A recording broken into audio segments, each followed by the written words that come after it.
Hello and welcome to the Game Changers podcast. I'm Sue Anstiss, a founding trustee of the Women's Sport Trust charity and CEO of Promote PR, one of the UK's leading sports communications agencies. It's fantastic news that this series of the Game Changers is supported by Barclays and will focus on fearless women in football, reinforcing Barclays' huge commitment to the beautiful game. For nearly 2 decades, Barclays' partnership with the Premier League has seen it go from strength to strength, and the bank has also invested heavily in supporting football in the community. Now, as the new title sponsor of the Barclays FA Women's Super League, and with Barclays' commitment to giving every girl access to football in schools by 2024, the bank's giving women and girls the opportunity to grow through the game too.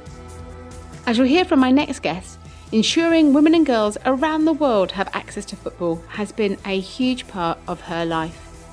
Maggie Murphy became the women's general manager at Lewes FC last year. It's an extraordinary football club with massive ambitions, the first club in the world to pay its male and female players equally. Maggie's had a fascinating career path, having worked for Amnesty International on human rights issues, Transparency International, the world's largest anti-corruption organisation, and the Sport Integrity Global Alliance, where she was Director of Public Policy and Sport Integrity. She's also the Director of Communications at Equal Playing Field, a charity dedicated to advancing women's equality in sport from grassroots to elite levels. I met Maggie at the Dripping Pan in Lewes, the beautiful stadium where the football club train and play. We sat in the stands with amazing views of the pitch, the club's beach hut corporate boxes, and the rolling hills of the South Downs. You can even hear the seagulls in the background as we talk. Maggie said that football is her game, so I asked her what happens to her when she plays football. How does it make her feel? I don't think anyone's ever asked me that, and I think that the funny thing is it makes you feel nothing. And I say that because you forget everything. When you're on the pitch, when you're running around, the only thing you can think of is that you're playing and that you need to be in a particular position, or that you've just screwed up a shot, or someone's shouting at you for something. So I think that it's one of those experiences that actually you forget a lot of other things out there. I'm at the same time, obviously, I'm very competitive when I'm on the pitch, and so I think I was quite well known for, even if we were 4-0 down with 3 minutes to go, I still thought that maybe we could still win. So I'd be the one that'd be like, come on! And so, yeah, definitely that kind of level of competition, but never giving up. That was always something that was part of my game as well. And how did it feel as a girl playing football when really you were surrounded by it as a sport for boys growing up? Well, I mean, when I was growing up, I didn't really have any opportunity to play. So the times that I did get to play were either in the garden with brothers or cousins, or next door neighbours, or when school, would put in that once a year there'd be a tournament and all the sporty girls would be like, right, we're doing this football tournament, are you in? And you'd be like, okay, yeah. So I was never really conscious of not being allowed, because I was always allowed more or less to play in the garden, as long as my brothers might make me go and goal for a while. Are they older than you? I've got 2 older, 1 younger and 1 younger sister as well, so a big family. So it was always big and boisterous, and I don't think anyone was when you've got such a big family, there's fewer rules, and so there's no one that's really inhibiting you from doing something. So I don't think that... I think it was only later that my consciousness kind of set in, and I was like, but why am I not allowed to play? Or why are people making decisions about whether I can play or not? And so a couple of times at school, and then obviously a lot later in university, and when I started playing for... So there wasn't any girls' football teams, but at the age of about 13, I ended up playing for the only women's football team on the Isle of Wight. How did that feel to be playing with women at that time? Is that when you were more conscious of... So it was down to a teacher in particular. I think I had a bit of a moan one time and said, why are there no girls teams? Like, I love this sport. I loved all sports, but I really like football. I really like, you throw yourself in and it's quite physical. And I hated how precise everything was in netball and how you had to, 2 yards back. And I was like, but I want that ball. I want to get stuck in. So when this one teacher said to me, well, okay, fine. Yeah, there aren't any girls teams, but there is a women's football team. You should go there. And I was like, oh, can't do that. I'm just a little girl. But I ended up going along and just threw myself in. And I was conscious that I was young. At that time, it was proper grassroots football. So there were players in their teens, 20s, 30s and 40s. Oh, okay. So I was young, but I'm also a little bit stubborn maybe, and just didn't think, well, that's, I was playing well and that was fine. But definitely sometimes our football association would decide whether we were allowed to go and play games, like tournaments and I just felt like sometimes we were stopped from playing, and I didn't understand why these anonymous old men in suits were kind of not allowing us to play when they hadn't come to talk to us about it, and whether we wanted to play. So I think that's probably when the consciousness started to seep in, and then definitely at university I saw lots of inequalities, and that was frustrating then. And was that in your beautiful stadium at the Dripping Pan? I think you played here as a child, I believe. Yeah, actually that was my first ever game. My first ever 11-a-side game of football was at this ground that we're looking at right now. A lovely sort of circular history to come back here. So strange, yeah, so circular. And I remember, the funny thing about that game was that I was too young to play. At the time, you had to be 14 to play adult football, so I played under somebody else's name.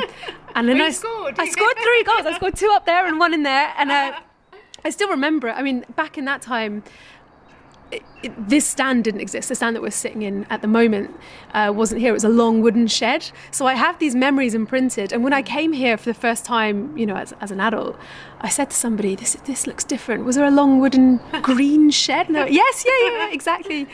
I think I played twice here, but I remember the first time because it was my first ever game. And you talked about playing then and playing at university. Did you ever consider playing professionally? Was that an option for you? So when I was about 16, I was in the regional squad. Hampshire and the Isle of Wight, and we won the National Cup 2 years running.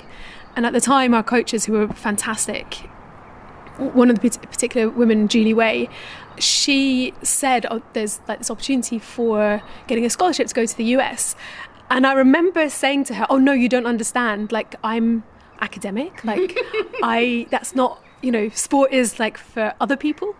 Playing football, no, sorry, that's like what other people do. I'm going to be doing my GCSEs and I'm going to do my A-levels, and I'll probably go to university. So for me, it was never really a career choice ever.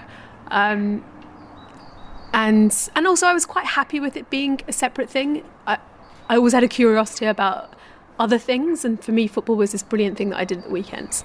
And I put a lot of effort and energy into it. It's obviously become a big part of my life now, but it was always something on the side. I was not super, super talented. Like, I played well, I was always very effective, but I wasn't a really talented player. But if I had been growing up in a different part of the country, my history might have been quite different. Maybe if I was in close to a big club that had a proper training academy. For me, I ended up playing a few seasons with the Isle of Wight, and then I followed that coach over to play on the mainland. And so I had to take a boat to training, boat to home games, boat to away games. So for me to have really progressed as a teenager, I would have had to have lived somewhere else. Yeah. And you've had the most extraordinary career path, so not typical potentially for someone in football, but you've worked with Amnesty International and many other human rights organisations. I'm really interested to know where that passion for justice and equality and social change came from. I don't really know, but I do know that it was there from the beginning. I would probably credit my parents, my family, for having that kind of sense of justice. Big Catholic family, so lots of principles and values kind of instilled from a young age. But I was always curious about the world, and I think I always wanted to go somewhere. So I took a year out before I went to university, and this is a bit embarrassing now, but I picked a country that I'd never heard of. And I spent about 9 months living in Tanzania, which is, and it was lovely, and I had such a wonderful time in that. Opened up my eyes to the world, and it made me value things like health and education in a way that I'd never really valued it, even though I'd gone through school and got good grades and things. But I think the justice thing, I think there is some inherent part of me that feels really strongly about fairness. And when I saw things that weren't fair, it would really get to me. Now when I reflect back, every so often, there are little things that I did when I was at school as a kid or in my Saturday job where I was like, oh, wow, I took that on for the team, didn't I? Without, being aged 15 or 16. I'll give an example. There was, I remember this. I was working as a waitress in a kind of rubbishy bar restaurant. I was only about 15 or 16. And I'd been there for almost a year, Saturday job. And the new set of waitresses came in who were 15. And so I was 16 by this time. And I was on £3.60 minimum wage at the time. But the minimum wage was going to change, but it hadn't. This is a really long story, but it's really funny. And the new waitresses that came in were on £3.75. But we'd been there for a year and we were on £3.60. And eventually I was like, right, don't worry, team. I'll go and talk to the management. And I remember going, and I was quite nervous because, when you're 15 or 16, you don't really, it's not normal for you to challenge authority. Yeah. So I ended up kind of taking one of the managers to one side and saying, I didn't think this was particularly fair. And his response was, oh my gosh, of course, I'll bring them down to 360 immediately. And then immediately I was like, no. And I was like, oh my gosh, all the new waitresses are going to hate me. And I was like, no, you don't understand. This is... What was the outcome in the end? We were all given a raise to 375. I got that extra 15 pence an hour. But yeah, so I think I was often a spokesperson. Yeah. And in terms of your career path, so what university, what did you study? Yeah, so I went to Oxford University and studied French and linguistics. My third year, again, all my friends were going to Paris or to Nice or something. And I was like, wow, but I can go there anytime. So I ended up spending half the year in the French Caribbean, so a tiny little island, Guadeloupe. And then half the year I spent in Senegal, in West Africa. So again, I was trying to find other experiences. I've always been kind of curious about what else is out there and just being very aware that if you've got time, you can use it to do really cool, exciting things. And you can go to Paris anytime. And then from there, you did a master's as well? Yeah, actually, I finished university and lived in Rwanda for a year. So being in Rwanda and seeing a country that was recovering from the genocide, that switched me into the human rights world because they were doing a lot of things on stabilising the country and lots of educational initiatives and lots of health initiatives, and yet people couldn't speak freely. It suddenly switched me on. I was almost like, well, does education and health matter if you can't have a conversation about politics openly? And so from there, I started to do a lot more in human rights. Came back, did a master's at the London School of Economics. And so that was in international development, but it had a lot on kind of conflict and war, refugee issues, and obviously politics and economics. And from there, started to work in human rights. You were almost 7 years at Transparency International. Yeah. So can you tell us a little bit about that organisation and your roles there? Yeah, so Transparency International is the world's biggest anti-corruption organisation. So lots of people know about Amnesty on human rights. Transparency International is kind of the equivalent, but on corruption. It's such an interesting topic, looking at how people abuse power. And it connected like the international development work that I'd done, where it felt like there was unequal distribution of resources or goods, and then you're looking at the human rights, which is all about people violating each other's, using their power to violate each other's rights. And then you have this anti-corruption element where you have people in power that were using laws and businesses and different mechanisms to steal resources, in a huge way. And my particular area that I worked on a lot was on money laundering and the use of shell companies and the UK and rich countries' roles in taking resources from other countries. So we tend to think that corruption is a kind of African issue or a Chinese issue or even a Russian issue, without looking at the role that UK banks play, or the way that the City of London plays, or lawyers or accountants. And so a lot of my work was, again, trying to introduce standards on a international level that could trickle back down and require greater transparency, accountability and integrity from governments and businesses.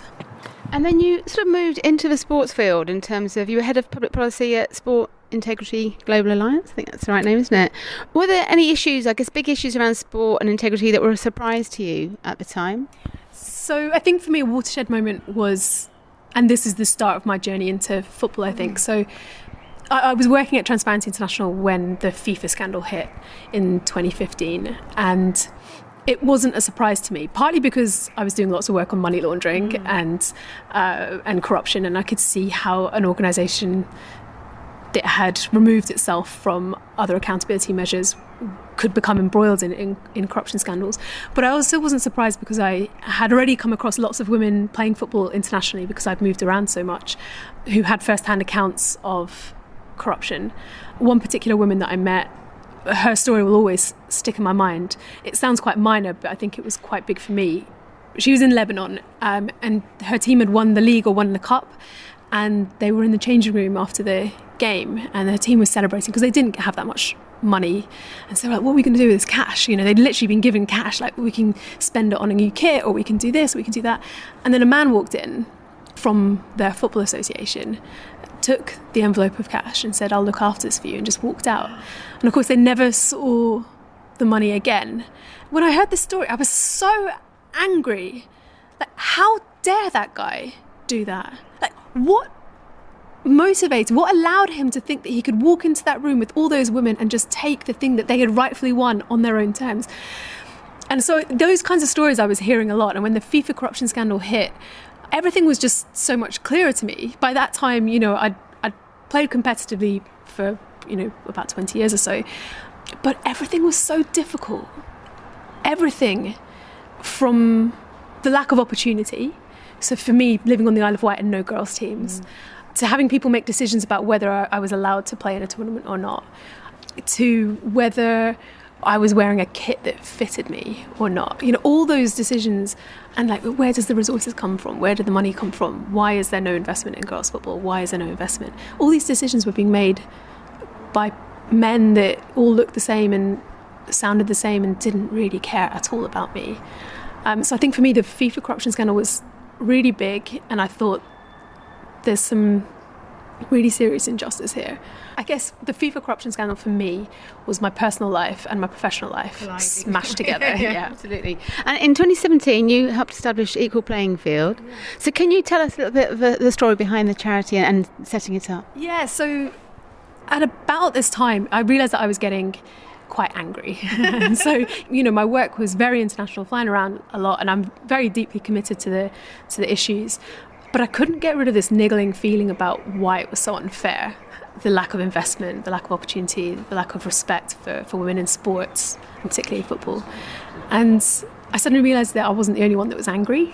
Because I'd lived so internationally, paths crossed, and I ended up becoming good friends and quite close with a bunch of other women who also fantastic angry women. Yeah. And you know, suddenly, and two women in particular who really founded Equal Playing Field, and I came on a little bit afterwards, Laura Youngson and Erin Blankenship. So the two of them had this crazy idea to do something phenomenal that no one could kind of class as like a B version of men's sport, you know, that kind of brackets women type thing. And they wanted to set a Guinness World Record. So, you know, this once and for all, we'll show them, we'll do something phenomenal, and it'll be great, and we'll have made a statement. And so we decided to climb to the top of Mount Kilimanjaro. It took us about 6 days. And once we got to the top, having had this horrible climb in the dark for like 5-6 hours in the rock and the ice, we set up a full-size pitch and played a full 90-minute game at the top. It was a really rubbish game, really poor standard. It was 0-0, you know, and you kind of gasping for air. But a full game? Full game, yeah. So in order for it to be a Guinness World Record, it had to be a full 90 minutes, it had to be a full-size pitch, it had to have regulation goalposts, and we had to have FIFA referees. And so all the referees and all the officials were also women, and the women that we worked with, we were from all over the world. So we had players from Saudi Arabia, from Mexico, from Canada, France, Tanzania, Nepal, you know. And we had some former professional players. We had a former US international, former Canadian international, former French international, former England player, Rachel Unit, as well as grassroots players. And it was really important for us that it was not only elite players as well as grassroots players, but they were from all these different countries and all these different religions as well, and backgrounds. And yeah, it was fantastic. And it was while we were climbing, I mean, there's obviously no mobile phones or anything, and there's no network, so you have really good long conversations. And we realised that this was the start of something, not the end. And so at that time, Equal Playing Field was our kind of band name. It wasn't an actual, we hadn't set up, we hadn't done anything. Yeah, we've now got 4 Guinness World Records to our name. So we do these big events, but it's not really about the event, it's about bringing these people together. And awareness. And awareness, getting a bit more media attention for the cause, I guess. But the last one that we did was in Lyon during the Women's World Cup, and we got 2 Guinness World Records actually, one for the largest number of nationalities in a single game, so I think we had about 60 different nationalities. Wow. And the other one was for the biggest 5-a-side game ever, so obviously it's 5-a-side, but you can have roll-on subs. And so we had 822 players play over the course of 3 days, night and day, non-stop. It couldn't stop during the heat wave in France, which was shocking. But the whole point was we brought all these players from around the world, and we had run these workshops, and we had a summit where we brought people together. So it was very much like catalysing ideas and people taking ownership of what they were going to do when they go home. Things like film and photography, like how can you capitalise on this back in Mexico to get sponsorship? We also had grassroots coaching sessions, a big mix of, get together, get all this energy together, and then like go back out to the different countries around the world. And we do talk a lot, don't we, about the difficulty of young women in Britain in terms of playing football and access to football. But clearly, women elsewhere in the world face much, much larger challenges. And I know, again, FIFA, UEFA have these huge figures showing massive growth and participation, but that doesn't really tell the whole story. So what do you think? Who's missing out on football at the moment? I think the first thing that everyone needs to know is that there is women's football everywhere. Yeah, and when I first went to Tanzania aged 17, 18, I played for a team out there, and I had the most wonderful season playing for my team, getting to a National Cup final in a stadium that had 3,000 people cheering along. So in some ways, I don't want anyone to think that, there's around the world there's nothing happening, because actually in some ways what I saw was these incredible women out there that were facing a lot of social pressure not to play football. But they were training every day despite that. So they were super strong. They were super strong women. And well supported, bigger crowds than some of the... Yeah, I mean, I think in some ways the crowds were... Well, again, it was all really fascinating because, the crowds would gather kind of to jeer. And then bit by bit as the game went on, they were cheering. The jeers had turned to cheers. And I think that's the magic around a sport, and also the power that sport can have, because those people have come and specifically were wanting to laugh at these women, and then were wrapped up in the game, because you can't watch a game and not get into it. Yeah. So there was a bit of a power there. A lot of the players there are dealing with pressure from parents, from family members, from society. I mean, I also played in Rwanda for a while, and sometimes people would just line the place where you were playing and just laugh and shout at you. But I've also had that experience in England where boys, literally boys that might be younger than you, are just shouting insults at you. So I think there's commonalities. I think it's really important that we realise that there's commonalities across the world in these challenges that we face, which is why we talk about opportunity, equality, respect. They're the same challenges, just to different degrees. I think there are structural issues where you have federations that are not supporting their women's team, not investing. It's the easiest budget line to steal, isn't it? Especially when there's such little scrutiny and such poor governance in some of the football associations around the world as well. It's the easiest pot to steal from. So you joined Lewes FC, so less than a year ago now, I think. July, yeah, and it coming up to. So what took you from working in this big global anti-corruption role to working in women's? I'm sure you've been asked many times. I'm going to ask you again. Yeah, well, I mean, a lot of my old colleagues and even my family members are like, what are you doing? You had this career where you were like at the UN and the G20 and doing all this stuff, and now you're running a football club. Sorry, what? First of all, Lewes is really special. I wouldn't be at another football club. I think what Lewes is trying to do is revolutionary. A couple of months after I came back from the mountain, Kilimanjaro, in 2017, I heard on social media this plucky little club that had taken the decision to split its revenue equally between the men and the women. A lot of people talk about pay parity, but it's actually a lot more than that. It's so yes, our playing budgets are the same, but actually it's about splitting the revenue equally. So we have the same marketing budgets, for example. People get hung up on equal pay, but if you have the same marketing budgets, we both play on the same pitch, we have the same training facilities. When decisions are made, it's not a case of what do the men want and then what do the women want. It's a case of having everyone around the table and deciding what happens. But I saw this club do this thing, introducing equal pay, and I just thought, wow, so many people talk about it, and this little club has just decided to do it. And I remembered the club because I was like, that's Lewes, is that the team that I played against 20 years ago? So I kept my eyes on them, and in fact what I did at that time was I just supported what they were doing, this whole principle of it, but also you could become an owner of the club. And I remember at the time thinking, wow, this club is also 100% fan owned.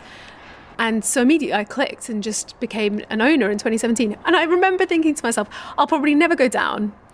I'm not really interested in the results, but I just want them to know that I back them.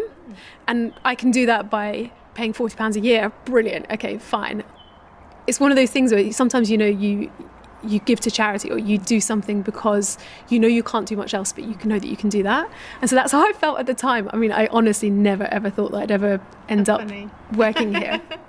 But then I guess from then, and with Equal Playing Field, my paths started to cross every so often with Lewes because they were being revolutionary. So the first time I met them face to face was at a meeting with Twitter, who were backing our world record attempt in France. And so they said, we're also supporting this club, Lewes FC. And I was like, can I meet them? And so we had a meeting together, and that was my first time that I met them. And so it was only earlier in 2019, it was about this time last year actually, that I got a phone call saying, hey, would you be interested in maybe taking over the general manager role? And I remember I just laughed. I said, no. A bit like, when I think about it, a bit like when I was asked, do you want to get a scholarship to play in America? I was like, no, that's not what I do. I'm this other thing. And you got the role of general manager. Yeah. So first of all, was that a new role? And what is that role? What is your day-to-day? Yeah, so the general manager, it's quite specific to women's football in the UK. But you also see general managers in the US for football clubs, for soccer clubs. So the classic manager that everyone knows, stood by the side of the pitch, shouting and screaming. So it's the off-pitch equivalent. Right. So I work really, really closely with our manager. He deals with the team and he deals with, obviously, the tactics. I don't get any say on that. I'm in the back room kind of dealing with, some of it is just how to run a team. So transfers, contracts, they're all staff. They're members of staff, right? So you just have to manage that side of it. But also you're looking, you have loads of requirements to fulfill as part of the league. So where the women are in the championship, we have very high standards that we need to adhere to maintain our license. So there's legal issues, but also there's, the sponsorship, marketing. The thing with Lewes was that they were very clear that they wanted a general manager that was also going to be outspoken on the gender equality things. I got the hat. Yeah, and so they said that's why they approached me. It was kind of like, we want you to run the club, but we also want you to. We're going to support you. So I have a brilliant assistant general manager, Lynn, and the idea was that she will help with a lot of that side of the work, so that you are able to then push for things to be forward thinking of them, isn't it? To invest in that. Super forward thinking in everything that they do. And Lewes gets talked a lot about, again, on the equality side and the pay parity, but actually we do a lot more than that. We were approached to receive funding, we were approached for sponsorship from a gambling company. It's one of my questions in a moment, so great that you're... Yeah, so, and we rejected it. We refused to take any gambling money, and instead what we did was we put a charity called Gambling with Lives that supports families who have lost loved ones to suicide, which has been related to gambling. So we put their logo on our shirts instead. And at the moment we're working with parliamentarians to bring in a charter that we would ask as many clubs around the country to sign, that says that they will not take money from gambling companies, but also a range of other things that I think that lots of clubs could sign up to, because the normalisation of gambling in this country and its link to football is astounding, and it's Yeah, well, it's fast as well. I mean, if you even go back 10 years ago, you didn't see as much gambling advertising at all. But now more than 50% of the clubs in the Premiership and the Championship have shirt sponsors that are gambling, let alone the stuff around the side of the pitch, and let alone what you see in computer games, because it transfers over into computer games as well. So we've seen this gradual spread. You know, there's 10-year-olds that are not allowed to gamble, but for them gambling is a very normal, natural part of their football experience. I recently set up Twitter for the Game Changers podcast, and I put in women's sport, and then Twitter gives you all the recommendations of people you should follow. The first 10 are all betting companies, because I had the word sport in the profile. Right. Anyway, so yes, to reinforce the shock, and just everywhere. Yeah, I'm a bit... I think that sometimes football can sleepwalk into stuff, and that's what I'm always sensitive to on the women's game as well. What are we doing that we could do differently to avoid us being in a situation in 5 or 10 years' time when we look back and go, oh, if only we thought differently, we could have done things, because we don't have to follow the rules. We don't have to follow the same rules that men's football has followed. A lot of people are disillusioned with football, with men's football, and we have this amazing chance to do things differently. To reshape. And you talked about Lewes in the last 10 years or decade, and so many campaigns they've been involved with. So where does that come from, the core of those people that have been shaping that? Well, I think there's probably a few things. The directors are brilliant. They're visionary. They believe genuinely in the power of football for social good. I think a lot of people talk about it, but I think they genuinely see it and then try to live that as well. But also, I think the very town of Lewes has a huge role. It's a rebellious town. It's well known for its bonfires. I mean, the population is 17,000, but it has 7 bonfire societies and blows everything up in a rebellious action in November. And it's beautiful as well. Yeah, it's beautiful. It's kind of known to be this slightly progressive, edgy, quirky town that no one really understands why it is the way it is. And people are incredibly proud of the club. And vice versa, the club's incredibly proud of the town, and the town is proud of the club, and it's got a symbiotic nature and relationship. And I think that's also why a club that's fan-owned works with Lewes, because people are really proud to support something that they stand for. And so we have owners in about 1,500 owners across 26 countries. I'm an owner. Yes, fantastic. Yeah, it's a bit like how when I became an owner in 2017, I was like, I like the principles and values, I back you. And we've seen that now with other people around the world popping up and saying, yeah, we back you too. So. And talking of, I guess, money and some pro going professional, does that ownership stop you from having some rich magnate waltzing in with a large, it wouldn't be a checkbook now, would it really, but funding to transform the club? Yeah, and I think that's brilliant. You know, if there are some shady billionaires out there that want to give us money, you're not welcome. And of course, I need more money. We have so much ambition and so much potential, and we know that we need money to take us to that next level. But we're only going to take good people's money, and we're not going to compromise our values to get there, because then we've not achieved anything. The hypocrisy would be terrible. So I think we are looking for partners. We're looking for people that want to be part of this. We already punch above our weight. You know, we're not crazy. We know that it's like Lewes who. People, when they read out our draw in the FA Cup, don't even know how to pronounce us. And Lewes FC is a terrible name for a football club. But, you know, it's... we are already in a league with, you know, Aston Villa and Leicester City and Crystal Palace and Blackburn Rovers, and then it's Lewes, you know. So we're already doing that. But imagine if we could get promoted into WSL. You know, we played Arsenal a couple of weeks ago, and the visibility around that in the FA Cup was great for a club like us, but we can't help but think, hey, we want to be doing that every week. And we also know that it doesn't cost that much, you know, to run women's football clubs in this country at the moment for these sponsors is cheap. And we are also not blind to the fact that at any point any of those big Premiership clubs could turn on the tap and really invest in their women's team in a way that we can't just turn on a tap.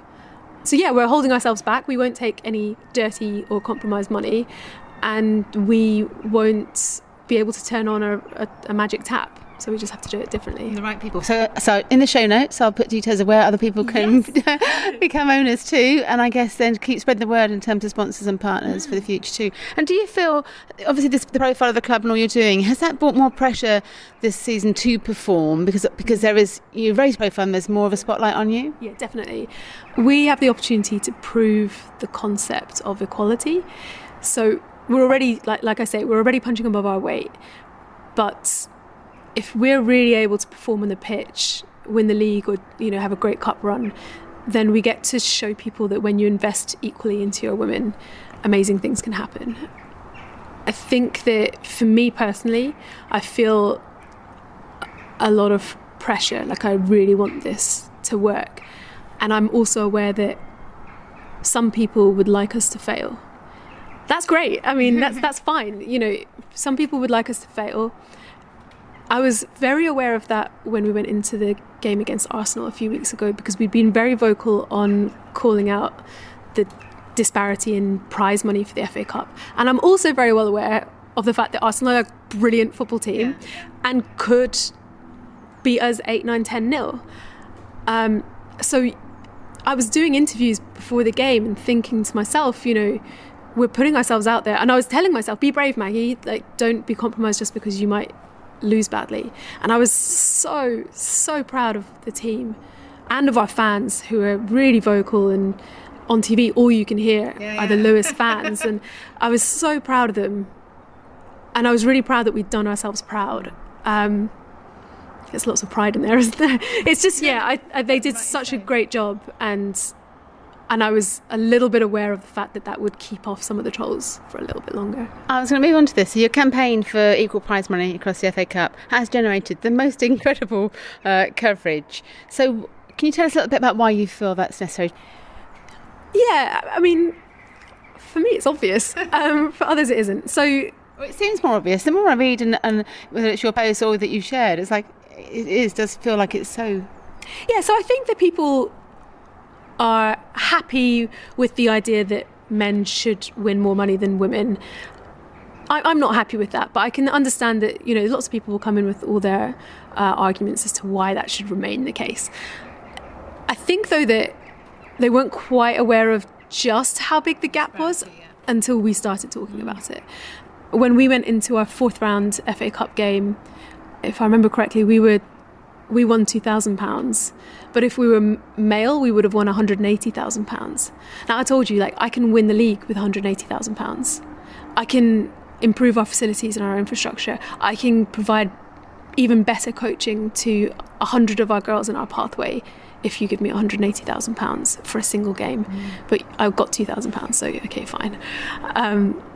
That goes towards our away travel for a game that was cancelled, Then the next game against Arsenal, we could have won £3,000, but the men were set to win £360,000. It's not just the number, it's also the fact that the men's side, they keep doubling the prize money, but for us, we're going up in smaller increments. So it's like, who makes the decision about not just the prize money, but also the incremental jumps? Sorry, who does make that decision? It was FA, but where does that sit? I don't actually know. That's on my list of things to find out. I'm talking to Kelly later. Perhaps there's a question for Kelly. Yeah. There's loads of people that come back and say, well, there'll be an argument about, well, there's more men's teams in the FA Cup. So I quickly did the numbers and I was like, okay, that's fine. The total prize pot at the moment is £250,000 or £300,000 for the women's, for all of the teams. So just by doing the quick maths, I realised that if that argument was to hold, then I think the prize pot should be 8 million. So I was like, okay, fine, we can go up to 8 million if that's what you'd like. And then you look at some of the other arguments, and they'll talk about revenue, or they'll talk about, well, you'd kill grassroots men's football if you took away the money. And actually, 80% of the men's FA Cup money goes into the last few rounds where the Premiership teams are playing. So it's not actually the grassroots. But they need it. Right, yeah, I know. And then someone said, yeah, but you'll kill the FA Cup. You'll kill the FA Cup for men. You can't just halve their money. And then we pointed out that actually 2 years ago in 2018, the prize money was exactly that. It was exactly half. And 2 years ago, the decision was taken to double the entire men's pot to more than 30 million. So the women have 300,000, the men have 30 million. I mean, it's not laughable, but it is extraordinary when you hear it. Yeah, and I think it's just like we have to be really aware of this. We're not blind to the fact that women's football doesn't generate yet as much money in revenue and broadcasting. But then there hasn't been any investment. How can I generate bigger crowds, or how can I go on a marketing drive if I've just won £2,000 in my FA Cup? If I had £180,000, I tell you, yeah, exactly. I think we have this idea that men's football got to the size it is all by themselves, and that's not the case. They've had huge amounts of investment, public money, taxpayers' money, your money, my money, for decades in the use of public facilities, in the use of grants, public grants and things. So, even Wembley Stadium hosts so many more men's sports fixtures than women's, but it got £120 million of taxpayers' funds just a couple of years ago. So our money is constantly being skewed towards investing in the men's football, and we're just getting pennies, and we've got so much potential.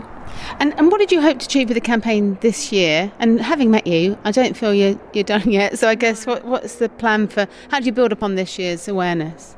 I think that what I would like to do is find out who else is on board and wants to work with us on this.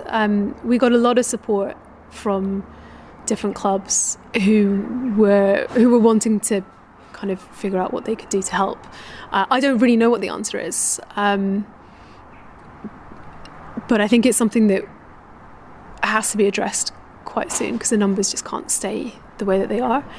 Yes, I'm looking for the allies, looking for the people that want to be a part of this. The prize money is something that is quite good for a football club to get behind. There's loads and loads of inequalities in women's football and in sport. That's like representation of women in the media or whatever it might be. But the one thing that a football club and football clubs could really get behind is something like the prize money, because it's so clear. There's such clarity, isn't it, in the messaging, but also in the numbers. When I've seen your posts in terms of the clarity of the numbers, you can't argue with those numbers. Well, people do.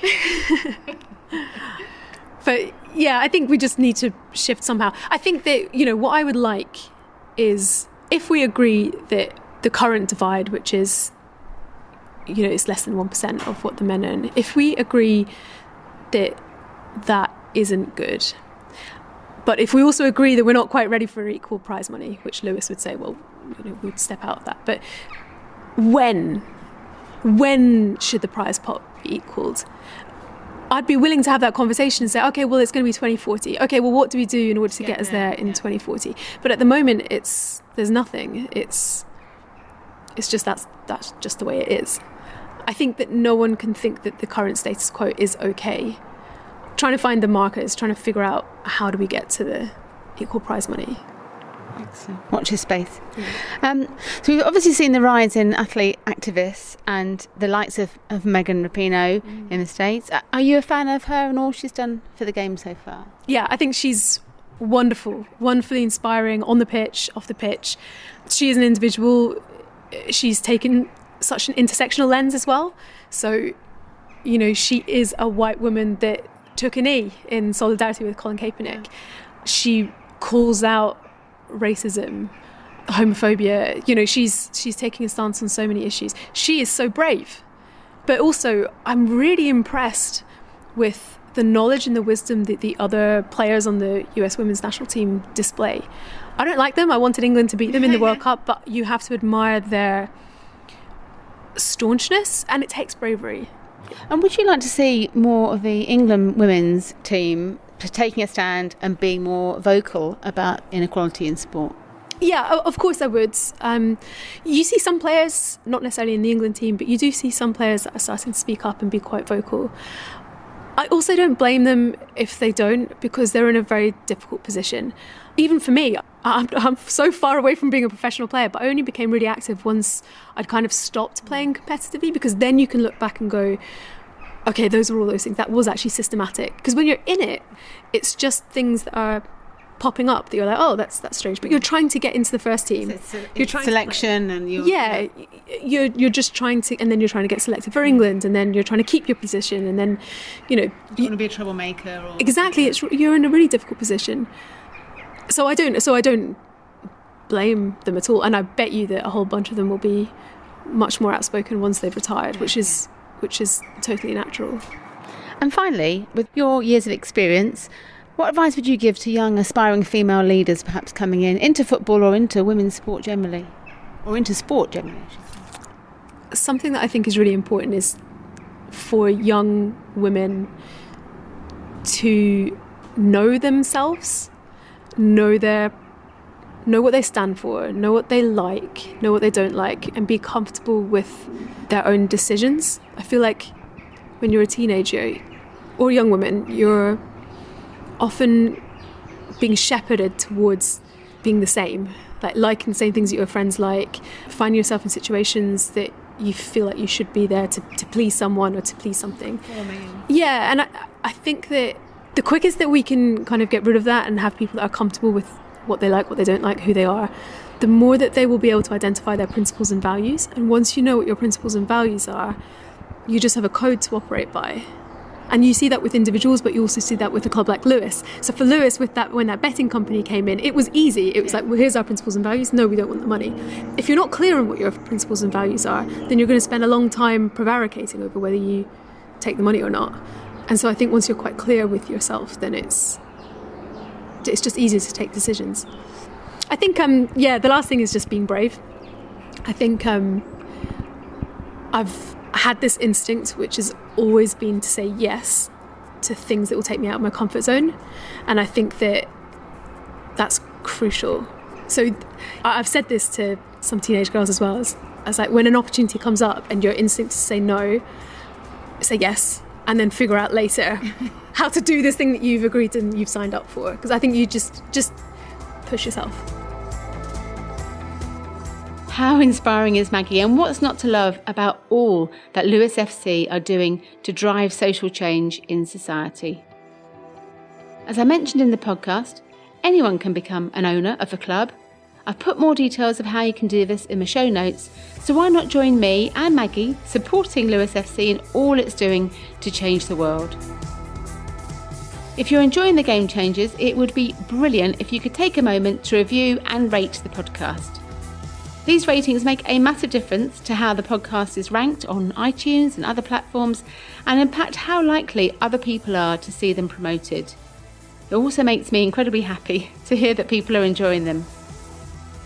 Thanks again to Barclays for supporting this series of the Game Changers and helping us to spread the word about these incredible women in football.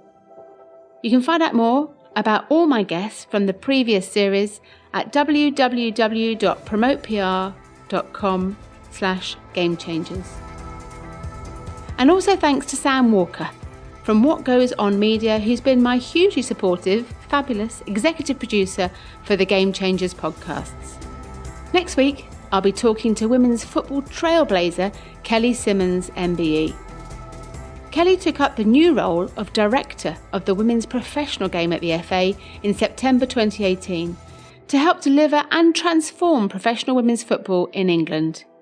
She now oversees the FA Women's Super League, FA Women's Championship, the FA Women's National League and the Women's Pyramid of Football.